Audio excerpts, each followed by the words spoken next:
pada intinya ini membuktikan bahwa kepercayaan internasional dalam hal ini pemerintah Jepang, baik oleh pemerintah Jepang maupun para perusahaan Jepang ini terhadap Indonesia itu tetap besar, tetap komit dan bahkan proyek uh, yang akan segera dilaksanakan ini adalah salah satu mungkin yang menjadi salah satu yang terbesar yang akan segera dilakukan.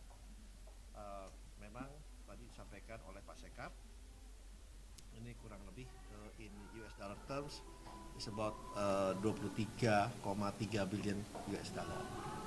Nanti detailnya yang proyek yang dengan impact itu nanti akan Pak Bahlil lebih sampaikan, karena memang mayoritasnya ada di proyek dengan impact dengan Pertamina. Itu nilainya kurang lebih 20,9 miliar dolar ya. Kemudian ada penandatanganan juga dengan SMBC Aviation Leasing dengan Danantara itu untuk investasi kurang lebih 800 juta dolar. Kemudian ada Pegadaian juga mendapatkan pendanaan dari SMBC Bank kurang lebih dalam rupiahnya itu 5 triliun atau kurang lebih 300 juta dolar. Kemudian ada juga dari kerjasama perusahaan beauty parlor, bukan beauty parlor, beauty kecantikan estetika itu dari perusahaan namanya Two Way dengan perusahaan di Indonesia untuk investasi Indonesia nilainya juga 500 juta dolar.